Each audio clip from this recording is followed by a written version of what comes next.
Halo guys, welcome back to my channel.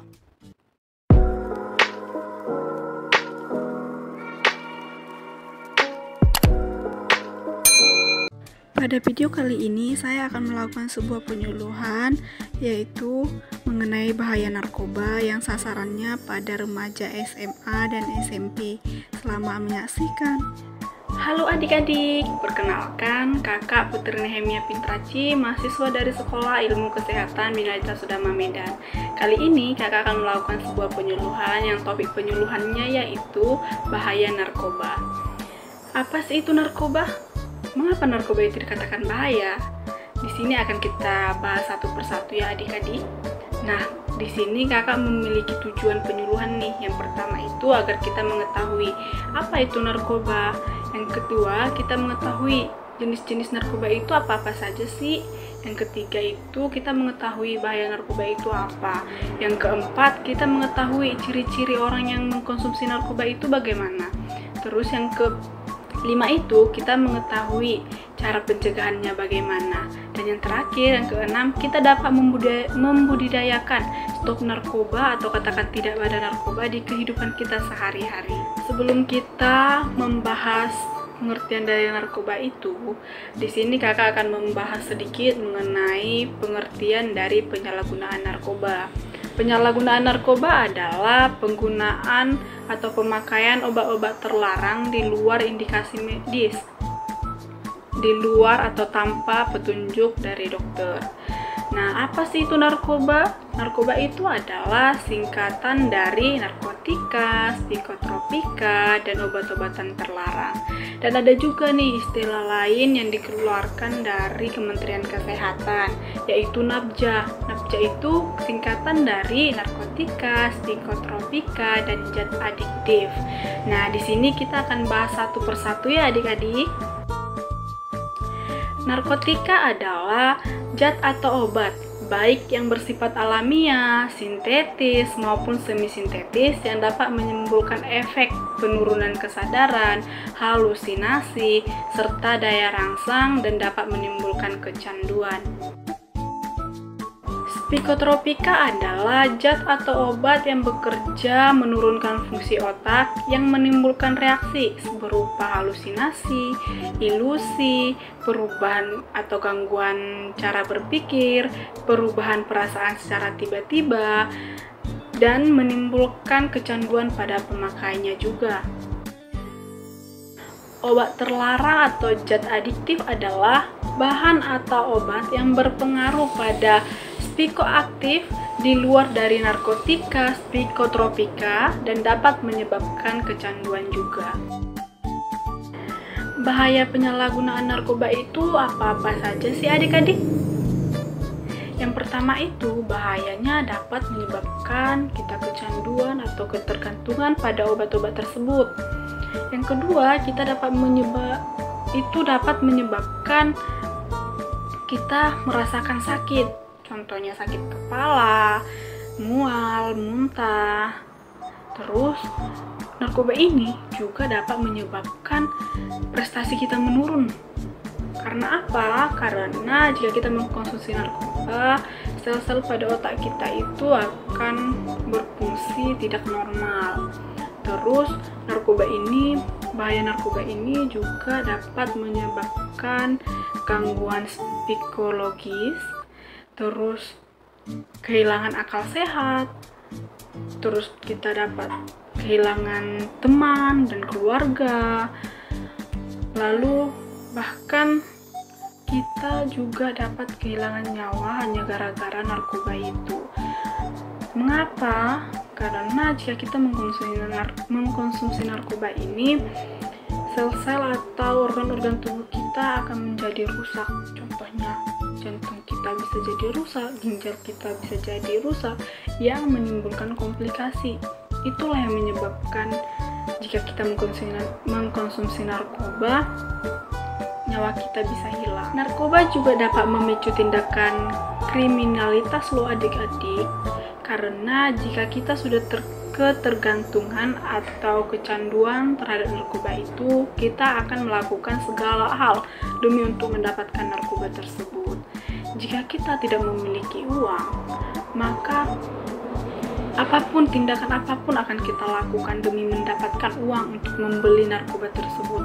Contohnya, mencuri, merampok, bahkan membunuh pun akan kita lakukan hanya untuk mendapatkan obat itu. Itulah yang dikatakan narkoba dapat memicu tindakan kriminalitas. Apa-apa saja sih jenis-jenis narkoba itu, adik-adik?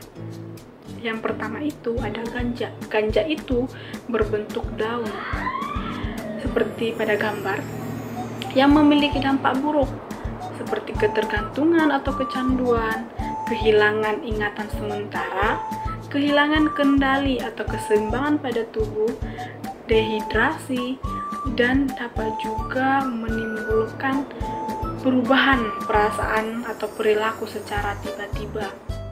Yang kedua ada heroin atau serbuk putih. Dia berbentuk serbuk dan bisa juga disuntikkan, yang memiliki dampak buruk seperti kecanduan, badan tampak kurus, pucat, seperti kurang gizi, terus infertilitas pada wanita, yang artinya dia akan sulit hamil, bahkan tidak bisa hamil jika menggunakan narkoba jenis heroin ini. Terus bisa juga menyebabkan sakit hepatitis B dan C, dan juga penyakit HIV/AIDS jika dia menggunakan jarum suntik. Yang ketiga ada kokain atau coca pasta. Dia berbentuk serbuk juga, dan jika terkena air dia akan seperti soda, yang memiliki dampak buruk yaitu euforia, kekurangan domain. Dia akan merasa pusing, mual, muntah. Terus sel otaknya itu tidak akan berfungsi dengan baik jika dia tidak mengkonsumsi kokain ini, atau bisa juga dikatakan dia harus mengkonsumsi ini agar otaknya itu berfungsi secara normal. Yang keempat ada sabu. Dia berbentuk seperti kerikil-kerikil kaca kecil, dan biasanya ini akan dihirup, dan ini juga yang biasa kita dapatkan contohnya di berita. Ini yang biasanya dikonsumsi oleh orang-orang banyak, yang memiliki dampak buruk seperti otak sulit berpikir atau konsentrasi. Terus dia akan merasakan halusinasi atau kecurigaan berlebihan.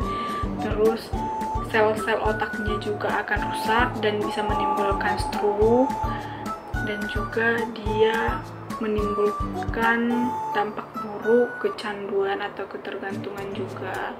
Yang kelima ada ekstasi, yang dia berbentuk pil, yang di dalam pilnya itu ada beberapa jenis gambar, contohnya ada gambar 5 jari dan lain sebagainya, yang memiliki dampak buruk. Yang pertama itu seperti rasa senang yang berlebihan atau euforia, terus nafsu makannya berkurang, badannya tidak terkendali atau keseimbangan badannya tidak terkendali, terus dia akan mengeluarkan keringat berlebihan, mual, dan jantung, dan juga menimbulkan dampak buruk jantung atau kecepatan jantung, dan nadinya itu akan menjadi lebih cepat dari yang biasanya. Yang keenam ada LSD. Dia berbentuk seperti gambar kecil atau kertas kecil, dan biasanya ini dihisap. Yang memiliki dampak buruk itu seperti halusinasi,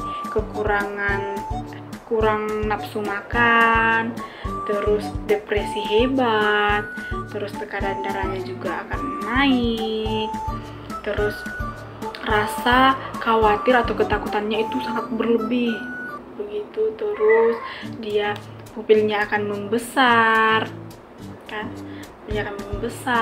terus dia akan sangat sulit tidur. Terus yang ketujuh ada morfin. Ini adalah jenis narkoba yang disuntikkan, yang memiliki dampak buruk seperti euforia, nyeri tubuh, terus kekurangan nafsu makan, menggigil. Terus bahkan juga narkoba jenis ini juga dapat menimbulkan dampak buruk seperti kehilangan nyawa, atau kematian akibat overdosis. Nah, sekarang kita masuk ke zat-zat adiktif ya adik-adik. Zat-zat adiktif itu ada berbagai macam. Yang pertama itu ada inhalasi, yaitu suatu zat yang mudah menguap seperti lem kambing, terus bensin, spiritus, dan lain-lain yang dapat menimbulkan dampak buruk juga seperti narkoba tersebut atau narkoba yang tadi kakak jelaskan, seperti dia akan menjadi pusing, penderita akan menjadi diare, terus hidung dan mulutnya itu akan menjadi pedih, sakit, bahkan bisa juga hidungnya berdarah. Terus dapat akan menimbulkan kerusakan pada sel-sel otak atau organ-organ penting dalam tubuh kita. Yang kedua itu ada alkohol. Alkohol ini atau minuman keras ini dibagi atas 3 golongan. Yang pertama golongan A. Golongan A ini yaitu mengandung alkohol 5%. Contohnya itu adalah minuman bir. Terus yang kedua atau golongan yang kedua itu alkohol yang mengandung 5-20% alkohol. Contohnya itu adalah minuman keras minuman anggur. Terus yang ketiga itu atau golongan C yang mengandung 20-45% alkohol. Contohnya itu adalah rum, gin gitu. Terus ini juga menimbulkan efek buruk atau dampak buruk bagi pengguna gitu atau bagi pengkonsumsi alkohol. Contohnya itu atau dampak buruknya itu bisa menekan kerja otak. Terus dia juga bisa menimbulkan pengkonsumsi itu menjadi mabuk atau jalan sempoyongan. Yang ketiga itu dapat merusak hati atau organ hati. Terus selanjutnya itu dapat menyebabkan kanker. Dan bahkan juga jika ibu atau seorang ibu hamil mengkonsumsi alkohol ini dapat menyebabkan bayi cacat lahir. Yang ketiga itu ada tembakau. Tembakau ini merupakan bahan yang paling adiktif, menyebabkan ketergantungan jika pengguna menghisap 5-20 batang rokok, yang menimbulkan dampak buruk juga seperti kanker paru, penyempitan pembuluh darah, terus penyakit jantung, dan tekanan darah tinggi. Penyalahgunaan narkoba selain mendapatkan dampak-dampak buruk seperti yang kakak jelaskan tadi, ternyata penyalahgunaan narkoba ini juga dapat menyebabkan kita masuk penjara loh adik-adik. Yang pertama itu untuk pengguna atau untuk pemakai. Untuk pemakai narkoba ini dapat dijerat hukuman penjara selama 1-4 tahun. Terus yang kedua untuk pengedar atau untuk yang memberikan. Walaupun kita tidak mengkonsumsi narkoba itu, kita hanya menjadi perantara, itu dapat memicu kita di penjara, yaitu dihukum selama 5-20 tahun. Jadi untuk adik-adik, kakak sarankan untuk menjauhkan diri dari kata-kata narkoba. Karena apa? Karena walaupun kita tidak mengkonsumsi, kita hanya sebagai perantara untuk memberikan barang yang sekecil itu, kita dapat terjerat hukuman yang lebih lama dari pengguna. Nah, dari penjelasan yang kakak berikan tadi, siapa nih adik-adik yang sudah tahu ciri-ciri orang yang telah mengkonsumsi narkoba itu bagaimana sih? Yang pertama itu penurunan prestasi di sekolah akan menurun drastis.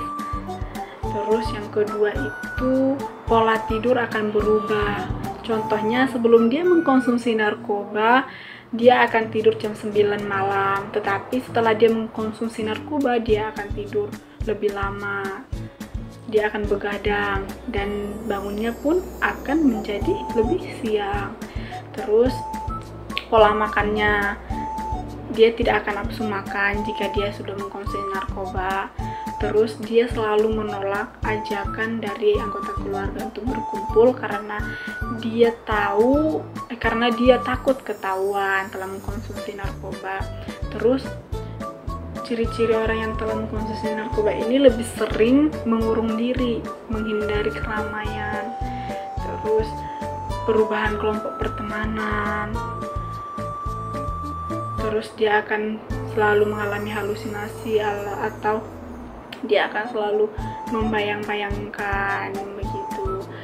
Terus sikapnya akan lebih kasar terhadap anggota keluarga.